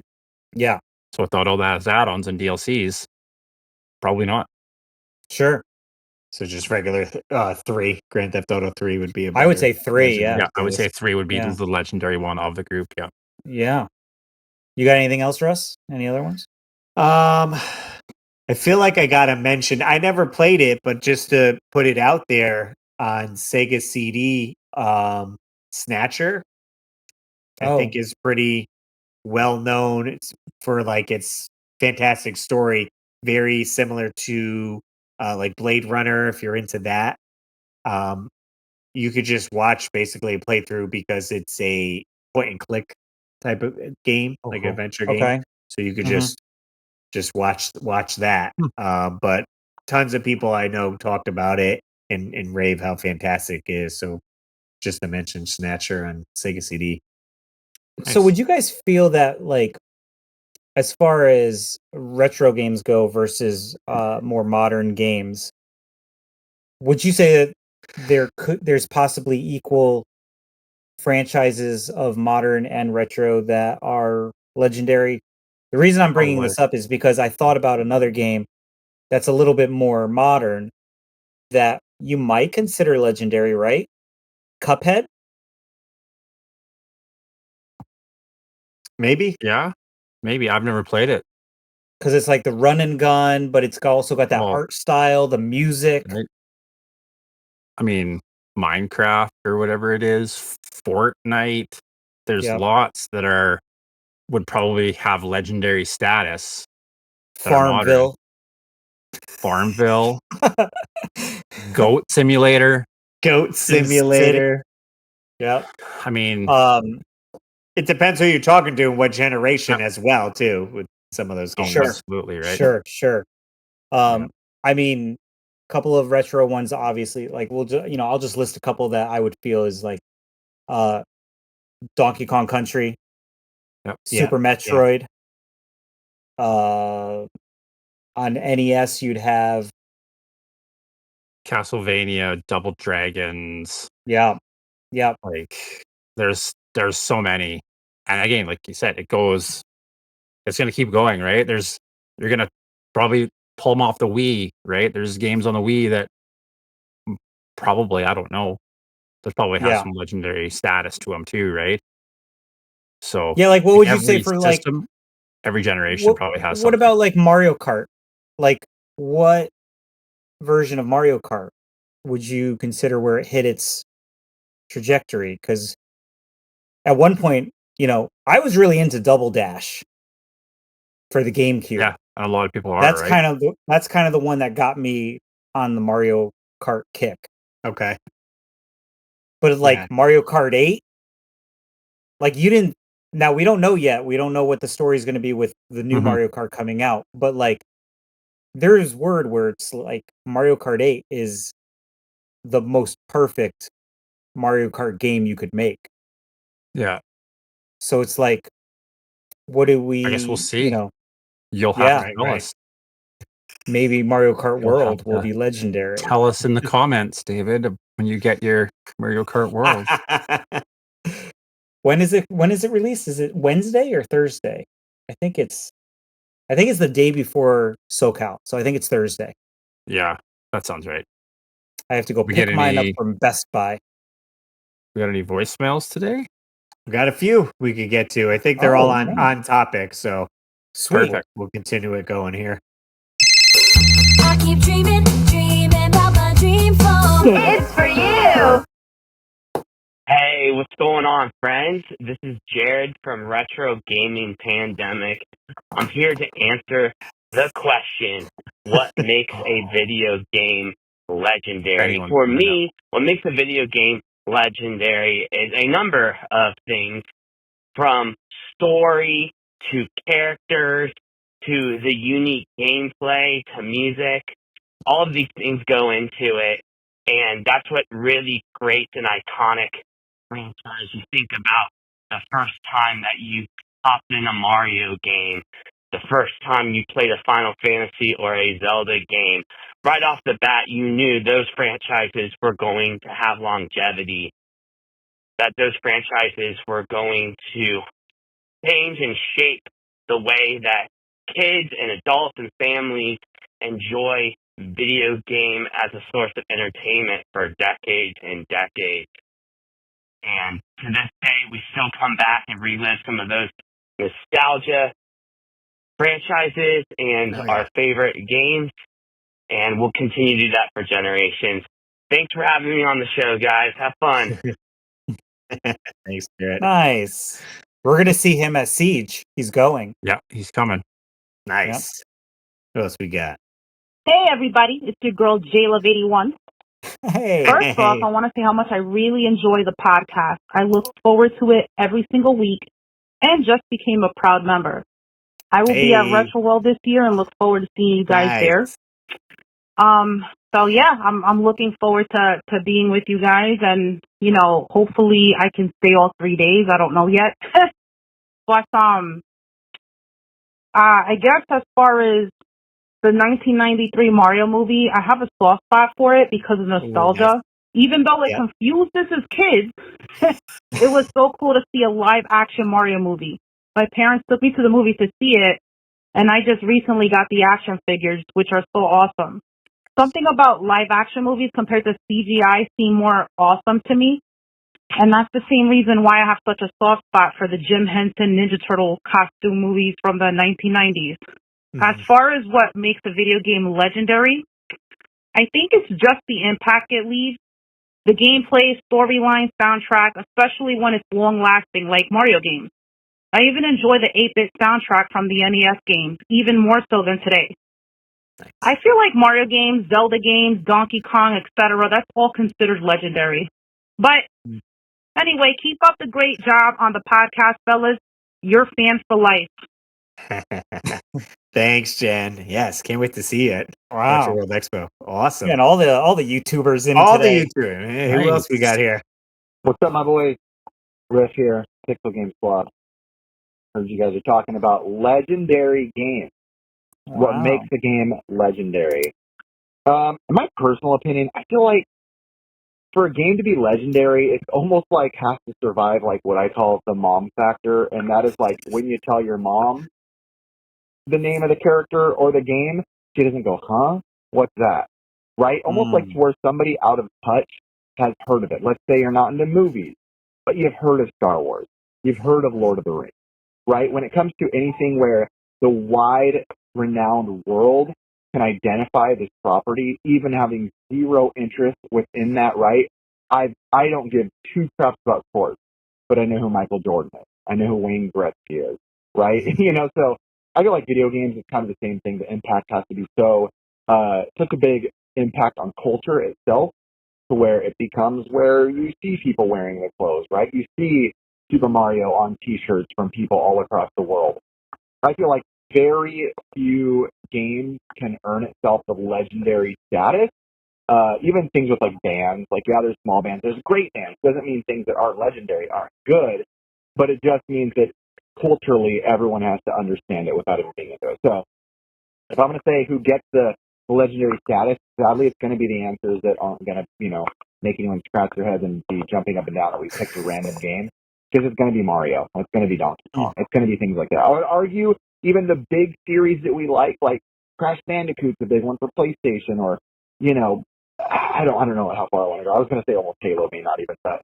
I'm talking where anybody in the world sees it. They're going to see a Mario. They're going to see a Donkey Kong. They're going to go, I've seen that. I know what that is, right? Like a Mickey Mouse. So I don't think we're going to give any love on this topic to any underrated games, because if you do, they're not really legendary. They're legend.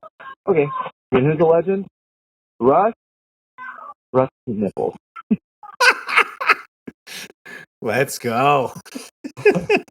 He does make a good point with anyone in the world can recognize that. And like myself, I'm going to Universal to see Super Mario Land, Donkey Kong Land, like they made an amusement park out of these franchises. Fantastic. Interesting. So go ahead. One last thing on that. No, hold on. So because he mentioned Donkey Kong and Mario and all that stuff, and it made me think. So maybe that the way he worded it, maybe like Mega Man is not really legendary. Like the great games, but in those terms, it makes it feel like, maybe not as iconic. Right. Yeah, not as many people would know. Yeah, so just interesting thoughts. That's all. No, for sure. Different perspectives, for sure. Yeah. What's up, my weekly Warp Pipers? It's your buddy NES Addict Colin. What makes a video game legendary? It has to be a combination of all the greatest things, right? Like best music, tight controls, beautiful graphics, a great story. Games like Super Mario World, Super Metroid, A Link to the Past. I'd say that's my answer. All right, guys, do yourself a favor and listen to Bruce Springsteen, Dancing in the Dark. I literally just heard it on the radio, and I was like, you know what? This is a great song for the Weekly Warp Pipe. All right, guys, have a great one. Later. Thanks, Jay. Sweet. Nice. Again, if you guys want to call in, you can leave a message, 949-682-9277. That's 949-682-WARP. Save it in your phone. If a topic that we're covering, you got some input on it, then you could certainly give us a buzz and leave us a voice message. Trying to think anything else there. So That's Just right. You wrap it up of legendary. Yeah. Final thoughts. There's lots of legendary games out there, and it all depends on how you're looking at it. And I think sounds like a lot of people have the same idea. It needs to have a lot of different dynamics to make that game have legendary status. Right. Right. I like how what Riff said too about just the fact of like the cultural aspect of it. Yeah. Like you like it reminds me of that meme of, have you ever seen the meme of, it says like what my mom thought video games were, and it's like It's every got, single video game we're console all Nintendo. logo, and they're all Nintendo. Yeah. It's like, oh, he's playing Nintendo. So he's got playing PlayStation. Nintendo. So Nintendo is the legendary console. Legendary. That's it. I guess so. Yeah. Love it.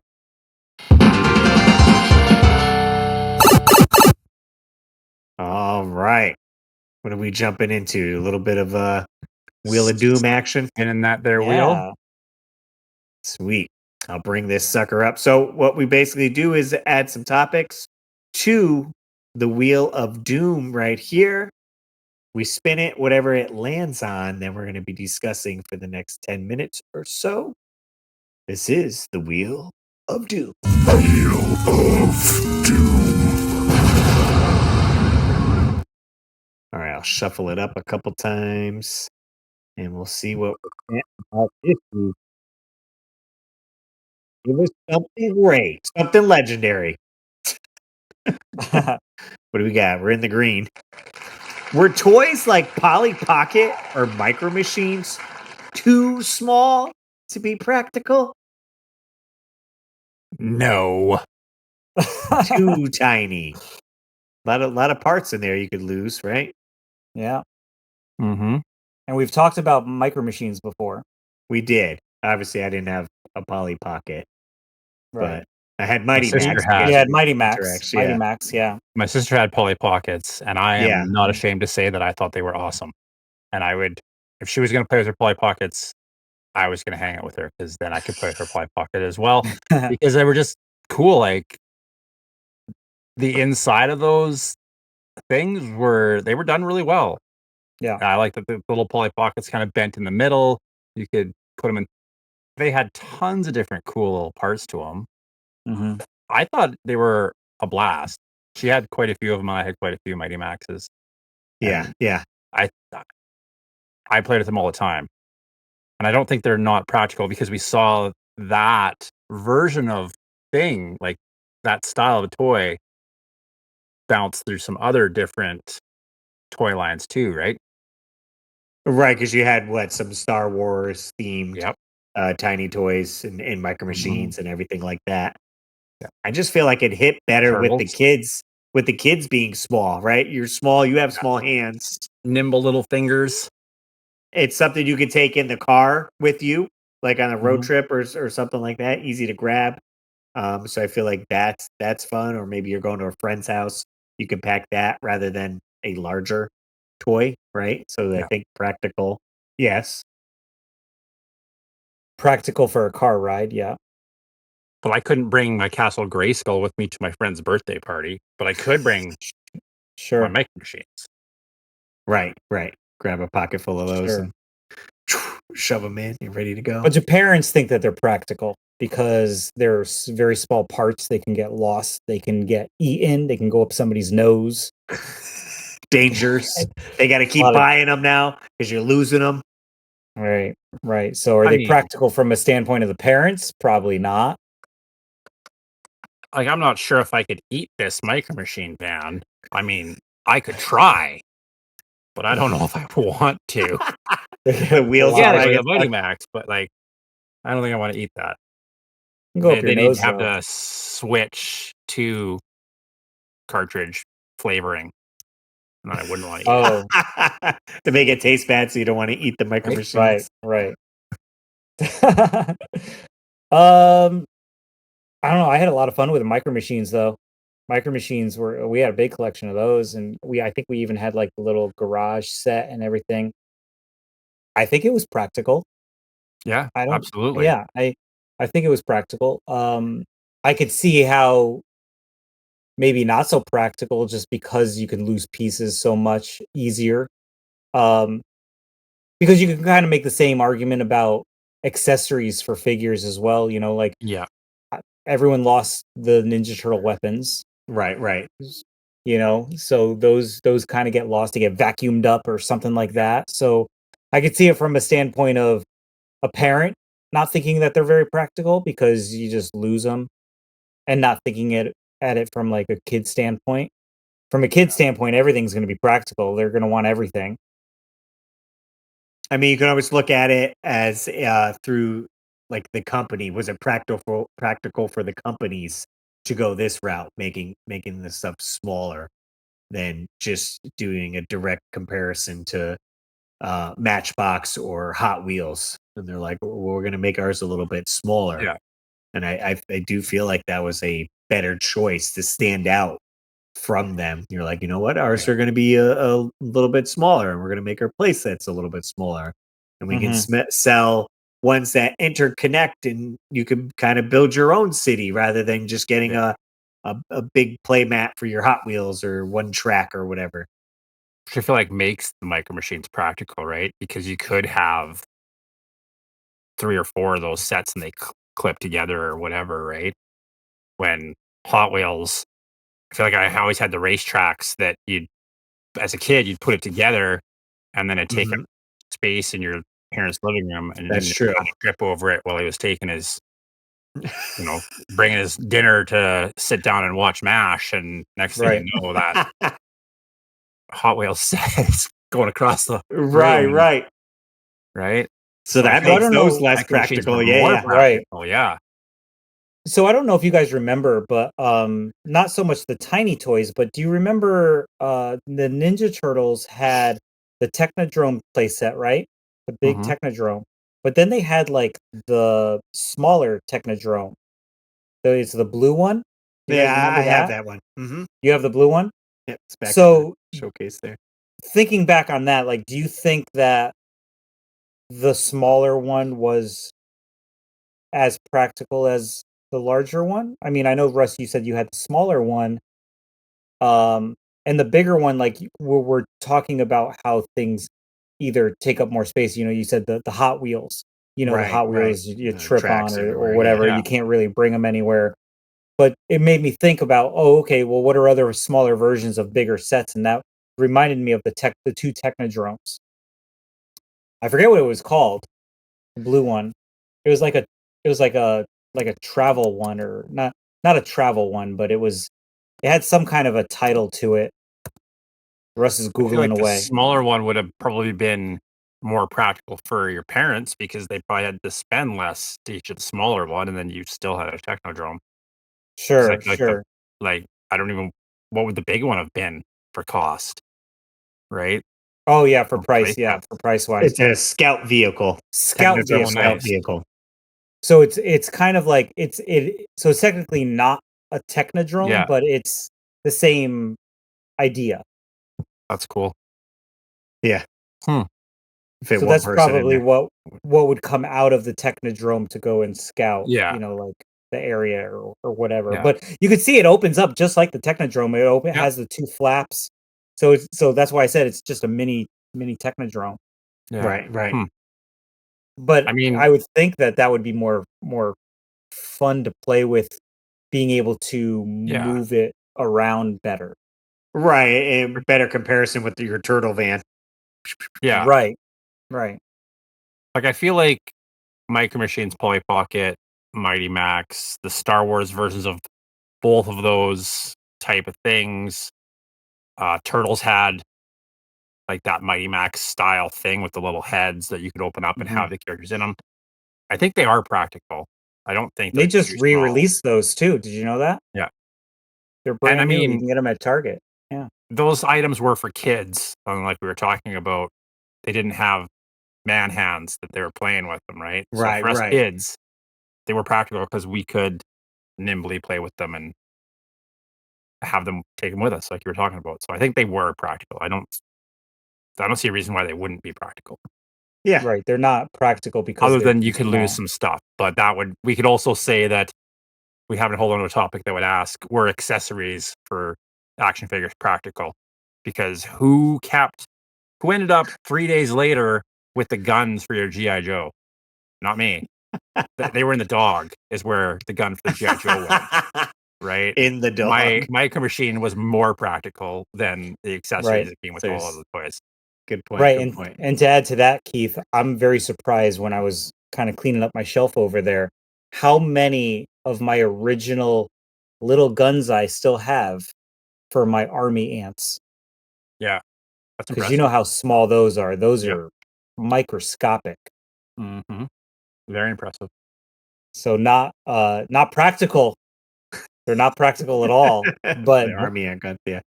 But yeah, you don't need the gun for the army ant, though. You know, No, it's not just at kind of all, like right? one of those things. So that's why I would call that like as an accessory, not practical. But Yeah. like for Ninja Turtles, yeah, you want to have weapons. Till your dog eats them. Yeah. So I think they are practical. Final decision. Yeah, practical. Practical it is. Sweet. All right, that's wrapping up our episode here. Appreciate you guys hanging out with us and chatting. Again, a reminder, hitting the video store. We are taking a week-long summer vacation, I guess we'll call it, and you'll be able to jump in with the Warpipe rental and play some Castlevania Bloodlines. So you could certainly rent it this weekend, but it would be the game for the following weekend when we're going to be discussing it for the podcast. So we'll make a post so you guys are up to date. You can always visit theweeklywarpipe.com and that'll show what game we're currently playing. This way you guys are playing along with the right stuff. We do want to give a quick shout out to our channel members, The Wizard J, Mike 7399, Austin Mills, Fox Driven Retro, and apparently J Love 81 as well. These are our channel members here on YouTube supporting the show.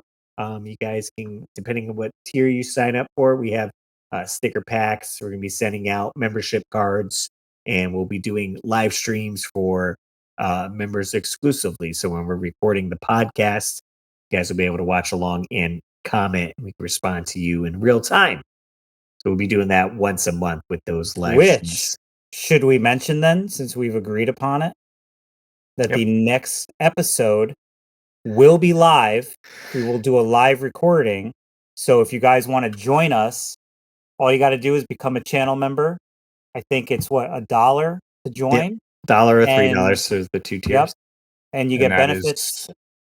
That is on the 18th. YouTube Is that where page. It was on the 18th. we're landed? So On the 18th. of June Right. will be. Wednesday, June 18th. And 10 o'clock to midnight. Yeah, what are we going to be talking about, Russ?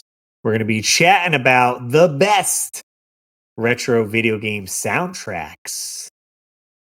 So many good And soundtracks. when you guys join in, yeah, pause screen. Oh. Hey, let's save it to the 18th, guys. All right. Well, when you guys listen live with us, you can actually comment and join the conversation. So it'd be super fun to interact with you guys. And we'll be getting out the packages to those who signed up in due time. Very soon. And anyone that I know, I got a couple of messages for addresses. If you guys are new to signing up, please send us a message on Instagram at the Weekly Warp Pipe with your home address that we can ship out the package to, because YouTube does not allow us to take your information. So we want to get it out to you somehow. That's probably the best way for you to get us your shipping address. Sounds good. Sweet. All right. If you guys want to check out our individual stuff, Keith, where can we find you? Retro Cart Collector on YouTube, Retro Cart Collector on Instagram. And like I said, I will be at SoCal Gaming Expo while this video comes out. So spot me there. Come over and say hi. Love to talk to you. David, where do they find you? You could find me on the YouTubes as well. David's me at David Apuzzo there. And new videos are on track to come out on Sundays. So working it out, throwing some shorts in there as well. So, and the davidsme.com online store, a bunch of fun stuff on there to check out. You can go do that. Sweet. How about you, Russ? Yeah. you guys want to check out the stuff I'm doing, you can head over to Russ Lyman on YouTube, Instagram, TikTok. I'm always posting content nonstop, always working on something new. So if you guys want to support me through there, come find me. Come say hi. Sweet. All right, guys. Thanks so much for jumping in the warp pipe with us, and we will see you on the next level.